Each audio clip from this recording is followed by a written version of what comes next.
In 1095, Pope Urban II decreed that the center of the known world, Jerusalem, should be freed from Muslim control. Spurred by religious fervor, warriors marched unabated across Europe towards the Holy Land, leaving death and devastation in their wake. In the end, upwards of 30,000 Muslims and Jews were massacred in Jerusalem alone. This was called a holy war. These were the Crusaders.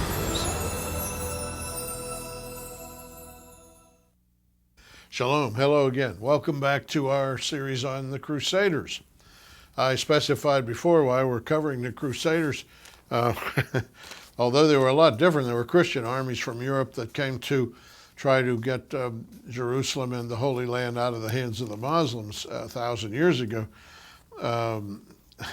No less a personality than Osama bin Laden said recently on a tape, my message is to incite you against the conspiracies, especially those uncovered by the occupation of the Crusaders in Baghdad, calling our armies Crusaders.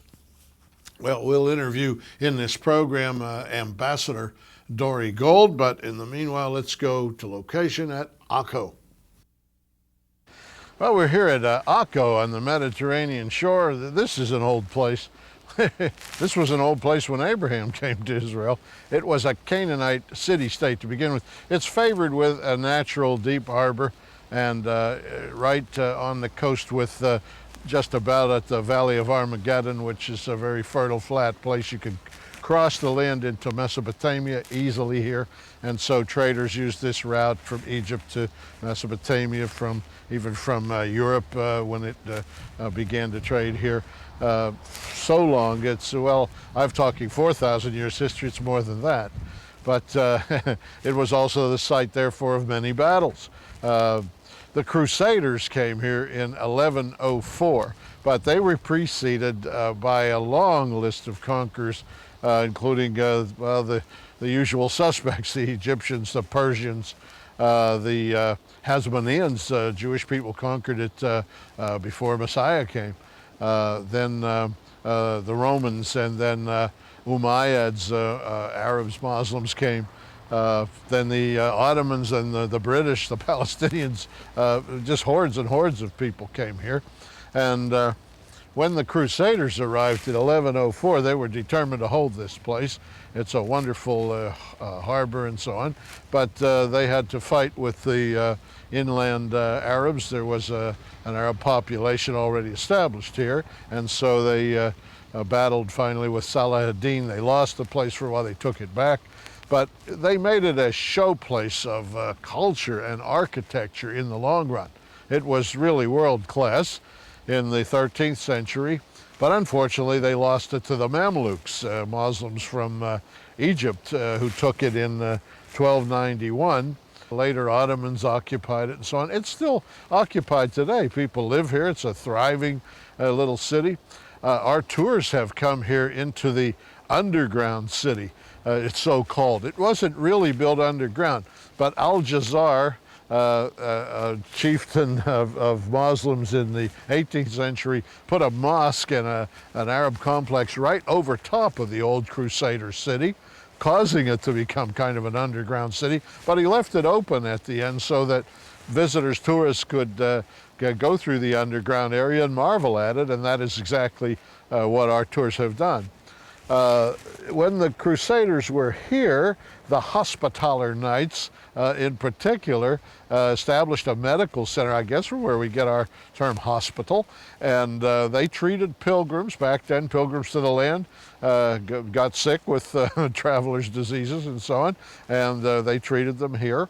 The Crusaders built by the way, their great halls and their castles and so on Hellenist foundations. The Greeks who were here long, long before, and the Roman engineers had laid foundations in the earth, and so they were taken advantage of by the Crusaders in their turn, and then the Arabs after that. A lot of the Holy Land is like that. It's I can think of in the Jezreel Valley, the site of Megiddo, which is like a stack of 20 civilizations, like shoeboxes on shelves, one built on top of another, and it's burned, and there's ash, and then there's a layer of another one, and then ash, and then a layer of another one straight up, and it somewhat happened here in that fashion.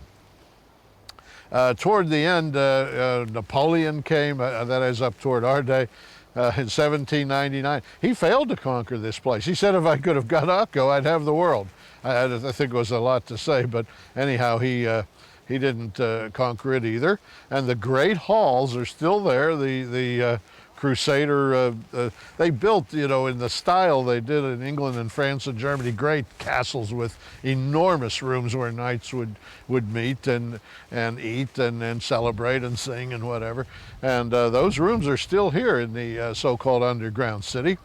In the end, the British came and in the 20th century, and they occupied the place under the British mandate. And there we have quite a situation I'll describe after this.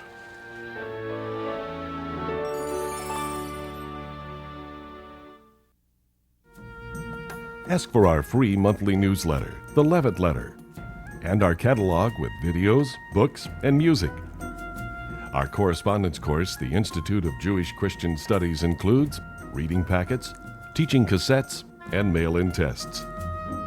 Did you know that Zola takes tours to Israel, Greece, and the Holy Land Experience theme park in Orlando, Florida? Please contact us for more information. In the 20th century, the British pretty much operated this place up until Israeli independence. They had a mandate given them in 1918, and they also had the Balfour Declaration. David Balfour, a British government official, had declared that the Jews have the right to establish or reestablish their ancient society here in Israel, where obviously they are the natives and where they came from. And the British, however, tried to, this doctrine of equivalency we see today in the media and the press, of two people really are in the land and share it and all the rest of that. And the British leaned more to the Arab side. They were always, and to this day, are more like Arabists than they are like on the Jewish side of things. But with that said, the situation was that the people of the land did not like the British. The Arabs fought with them, the Jews fought with them, particularly the Jews fought with them because this is Jewish land and they were foreign occupiers, simple as that. Now, with all that said, we got a standard guidebook as part of our research for the program. This one's called Let's Go Israel. And among the sources that we looked at, we looked in this book and I found this sentence. Members of Zionist groups employing terrorist tactics against the British were held captive in the Citadel during World War II. That's about the Citadel here at Akko, and the British operated a prison here in which they took Jewish fighters who opposed them and jailed them. But the statement, terrorist tactics against the British, is a crazy statement because although we read it all the time, it doesn't make any sense. A terrorist tactic is done against innocent civilians. That's why it's terrorism. That's why it strikes terror. It's not terror to attack armed troops. The armed troops are in that business. The British were walking around here with guns. They were wearing uniforms. They were obviously foreigners in a Jewish land. And when the Jews, including Menachem Begin for one, attacked them, they were called freedom fighters. They were called a lot of things, but to call them terrorists is crazy. We call Palestinian people terrorists when they blow up bombs on city buses because they're attacking men, women, and children and old people alike. It doesn't matter, but they never attack an Israeli army base. They might shoot some poor soldier on guard duty in the back, but they don't go and confront the army, as did Begin and his cohorts. And that is not terrorism if they did that. If they go to an armed soldier, it is not terrorism. And this book gives all of the conquerors of this land such a list. I mean, the Canaanites, the Egyptians, the Persians, the Hasmoneans, the Romans, the Arabs, the Ottomans, the British, Palestinians, whatever, lots and lots and lots of strangers in the land. But they reserve the term terrorist for the Jewish people, the natives.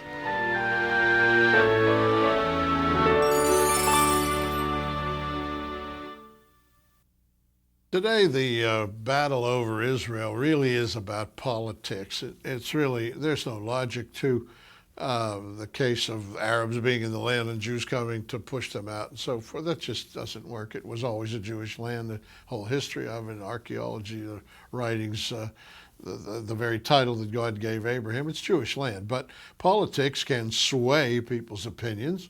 The media, particularly CNN, the New York Times, constantly taking the Arab side of things. And so we sought an interview with somebody aware of diplomacy and politics, and we're lucky enough to come to Ambassador Dore Gold, a former UN ambassador. His pedigree goes on for pages, so I won't bore you with it, but he's very accomplished. He's an American. He's got a doctorate in international affairs at Columbia University.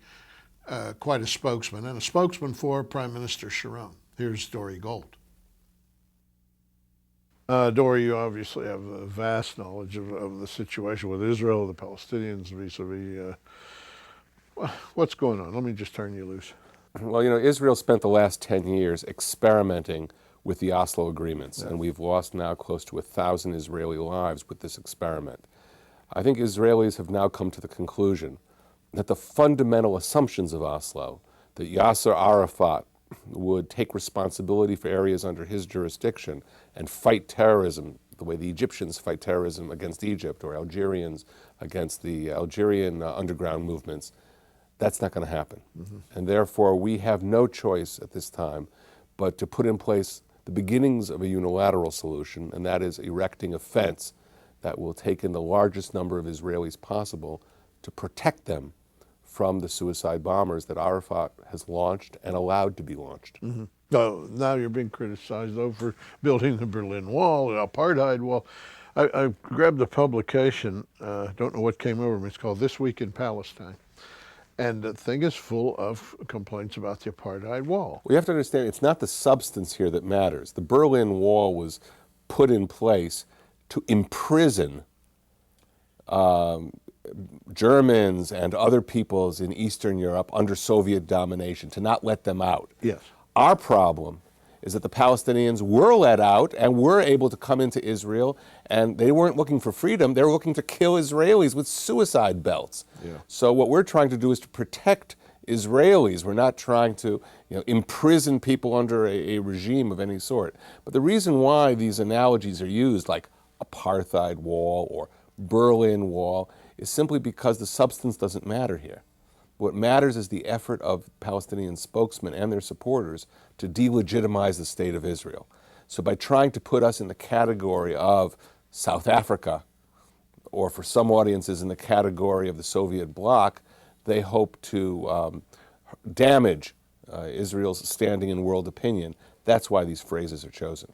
All this negative propaganda seems to be working. Recently, the Europeans declared Israel as what is it, the most dangerous, the biggest threat to world peace? Well, we're in good company because number 2 is the United States. Yeah, I did like that part. Yeah, it reminded me when the Nazis disallowed Jewish composers, and Bartok wrote a letter in and said, I'm not Jewish, but I want to be on that list. You know, look, there are a number of assumptions in world politics. There is a certain segment of European opinion that believes if you just sat back, did nothing, but make money and run your business, the world would be a safe place, that there's this automatic harmony of interests. And there are 2 countries that understand very well that there are people, there are organizations out there that want to destroy us. The United States witnessed that devastatingly in September 11th when Al-Qaeda struck at Washington and New York, and Israel witnesses it every day. And therefore we are nations that are dedicated to defending our citizens, that understand that if we don't protect ourselves, people will try to destroy us. The Europeans who lived under the wings of the American Eagle during the Cold War haven't internalized that conclusion, and therefore they see our acts of self-defense as disturbing the international peace that they think otherwise would emerge. So if we didn't do a war on terrorism, terrorism would just stop by It would just itself? go away because everybody wants to be happy and, stay in 4 or 5-star hotels in Paris and be left alone. In fact, the problem is that they're wrong. People don't just want that, they actually want to destroy us. I studied the ideology of Al-Qaeda, I wrote about Wahhabism in Saudi Arabia, and I understand that there are people out there that don't have our best interest in mind.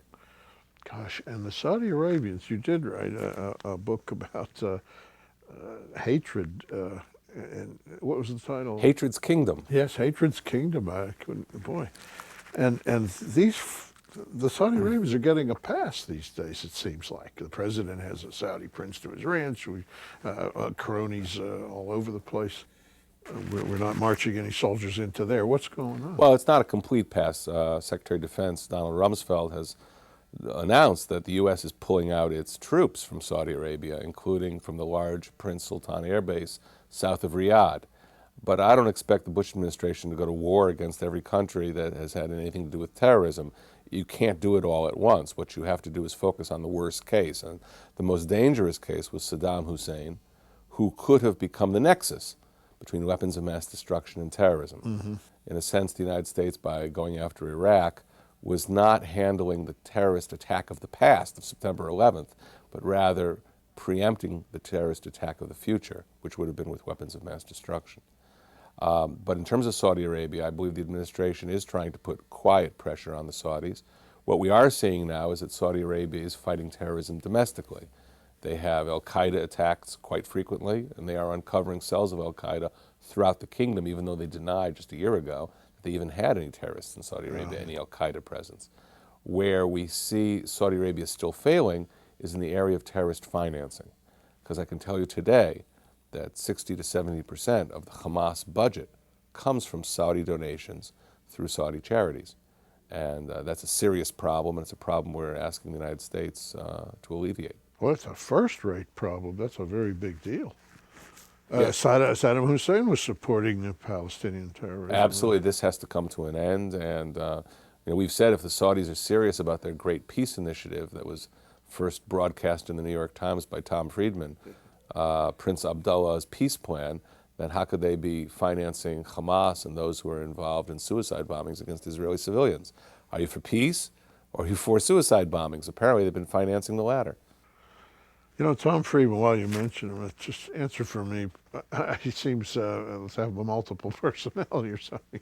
He's a long-time Arabist in my mind. I've read him for a long time.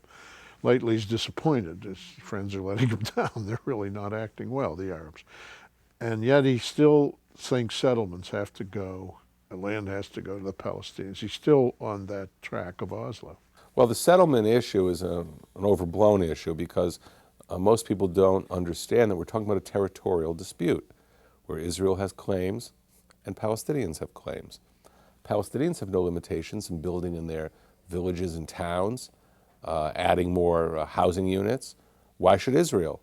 And what will settle the differences between Israel and the Palestinians is the negotiating table, not how much concrete is poured. So emphasizing the issue of settlements is emphasizing the wrong issue. The fundamental fact is that we have to reach a territorial compromise in the West Bank and Judea and Samaria, in which some territory will become part of a Palestinian domain, and other parts of the territories will become part of Israel and provide Israel with the defensible borders that it deserves. That's your other article. I was interested in defensible borders for Israel.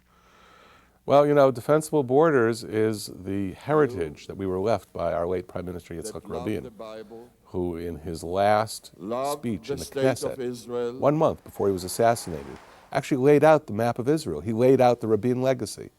He didn't speak about going back to the 67 lines. No. He said Israel must never go back to the 67 lines. Those weren't political borders. They were just military lines where the Jordanian army stopped in 1948.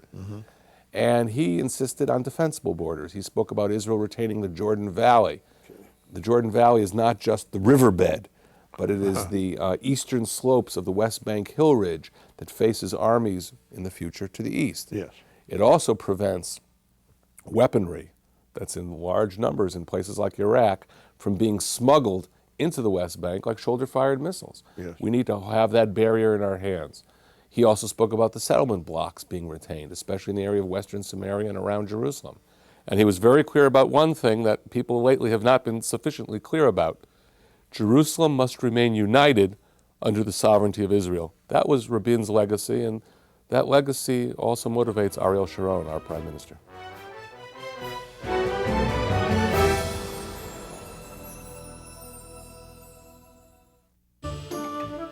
Explore the Bible. Experience Jerusalem.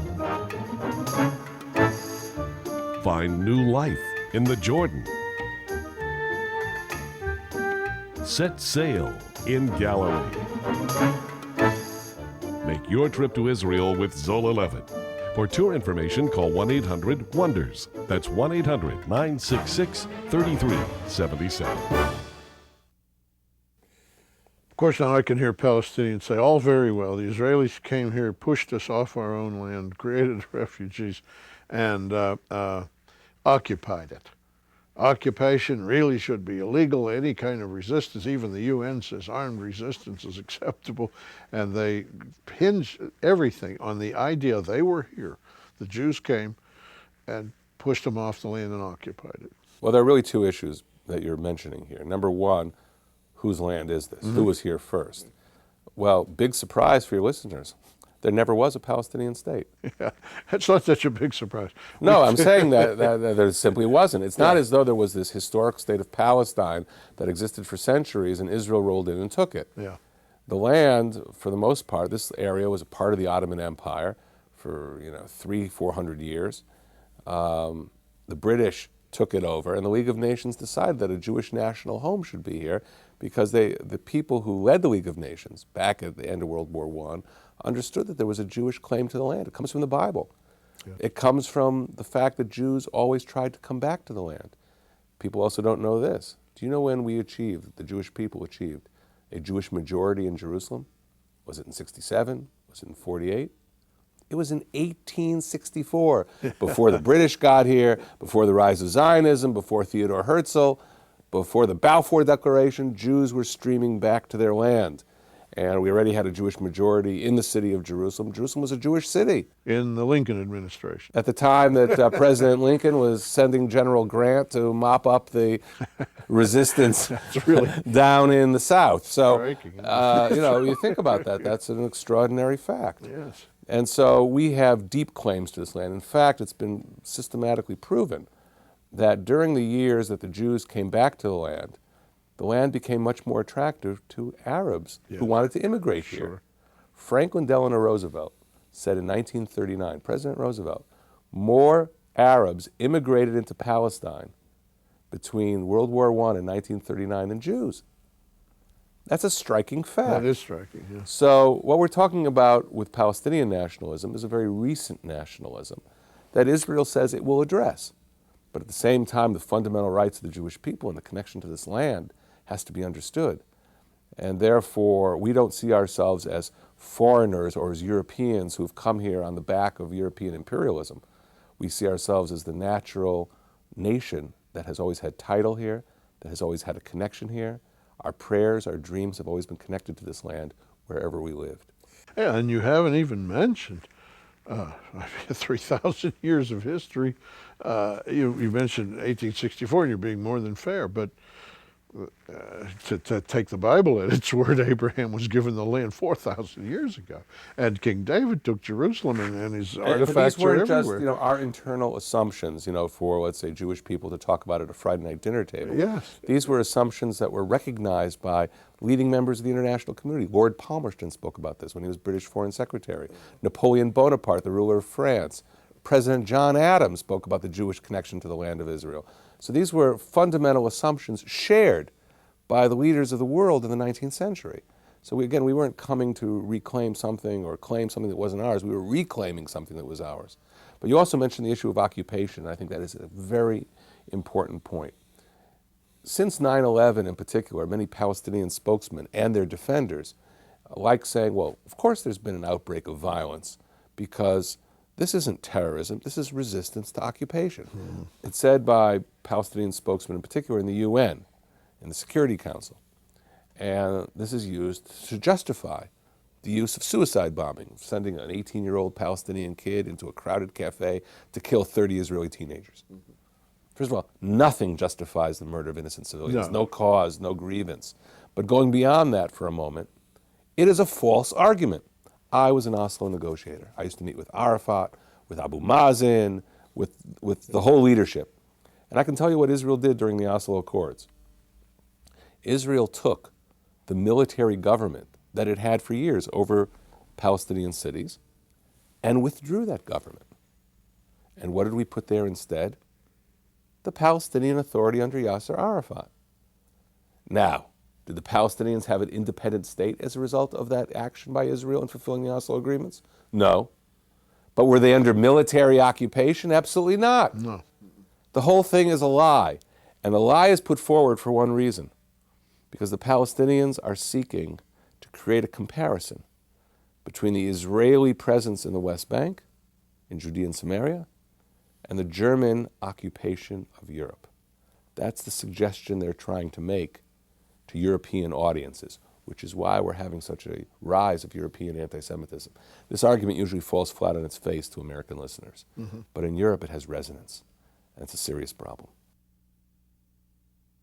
We'll hear more from Dore Gold in our next program. Obviously, as he says, that European sentiments toward Israel are downright hostile, but I wonder if they're really European. To tell the truth, I think France, Germany, England are just about lost to the Muslims. You might as well call them Muslim nations. All this anti-Semitism originates with Arabs and the people in Europe. It defies common sense that the place where the Holocaust happened a generation or so later, they're again anti-Semitic and wanting to kill the Jews. It's not believable. It's just that the Muslim takeover has progressed to that point. Scripture says, they have said, come and let us cut them off from being a nation, that the name of Israel may be no more in remembrance. Shalom, Yerushalayim. Pray for the peace of Jerusalem. If the tribulation's right around the corner, Would you like to hear more about the Jewish roots of Christianity, about prophecy, or the importance of Israel in the last days? For information as to how your church can schedule Zola for a personal speaking engagement, call 1-800-WONDERS. And you may also call toll-free for our colorful monthly newsletter, The Levitt Letter. This free publication includes Bible lessons, insightful news commentary, Hebrew lessons, and personal notes from Zola. Call 1-800-WONDERS. That's 1-800-966-3377. Or write to Zola, Box 12268, Dallas, Texas 75225. You can also see our Levitt letters, TV programs, and national airing schedule at www.levitt.com. Please remember, Zola Levitt Ministries depends on tax-deductible donations from viewers like you.